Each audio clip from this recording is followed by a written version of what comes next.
looking at the Biltmore house. Right nice little home, don't you think? Well, pull up one of those milking stools over yonder, and I'll tell you the story of how Biltmore House came to be. It's a story that's been passed down from my two great-aunts, Thelma and Gertrude, who were there at the time, so you know it's gotta be true. George Washington Vanderbilt was born in 1827. He had more money than God because his dad owned an empire of steamships and railroads, so getting a good allowance was never a problem. George was always uncomfortable around people, and he leaned more towards intellectual pursuits. Today, you might call him a nerd.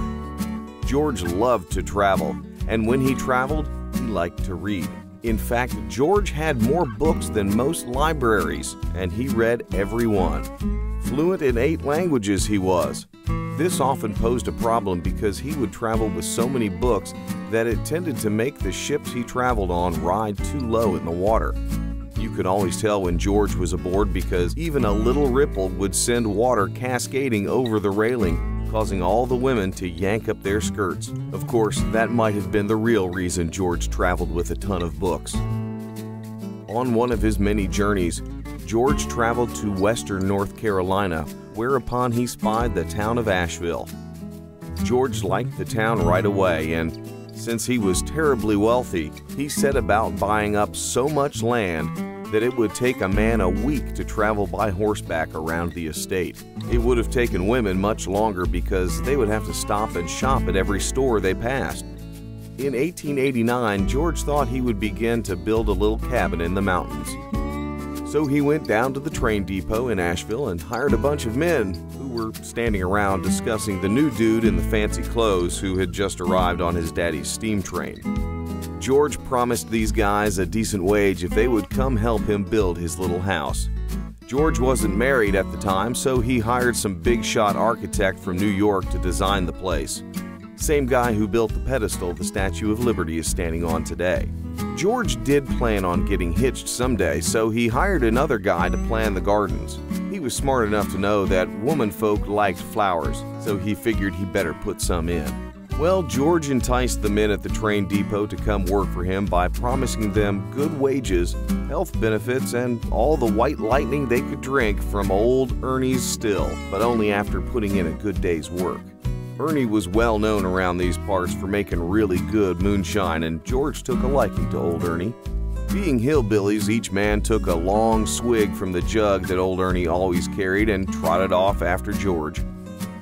It took 6 years to build George's house. That time could have been shortened by a year, except that Ernie fell off the roof after consuming too much liquor one day. God rest his soul. It took about a year to build another still big enough to supply what had now become an army of workers.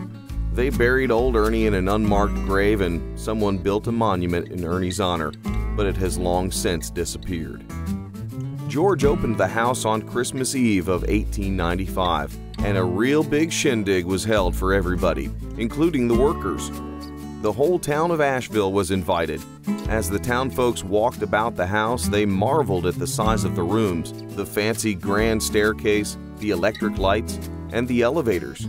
But they were totally flabbergasted by the newfangled contraption that looked like a chair with a hole in the center so you could do your business. Then you had to pull a handle and the whole mess would disappear like Alice down the rabbit hole to who knows where.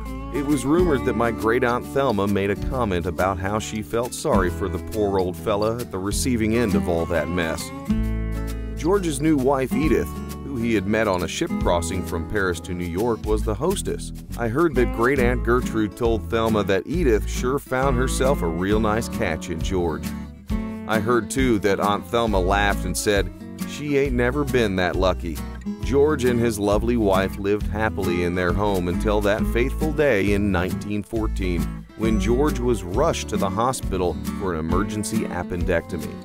When the news got out that George had died, not from the appendectomy but from a heart attack after the operation, great-aunt Thelma was rumored to have muttered, "If it ain't one thing, it's another." The sad truth is that George and Edith spent so much money building and tending to that house that they darn near went broke. In later years, Edith had to sell off some of the property to keep from going belly up. That's why the Biltmore house is now open to the public, and why they charge $65 a head to see the place. Over 1 million people a year now visit George's little house, so you can imagine the cash flowing in. Talk about stimulus money. Well, Thelma and Gertrude have moved on, and it's about time I did too. Hope you enjoyed hearing the Biltmore story. Thanks for listening. Be careful leaving, watch your step, and y'all come back now, here.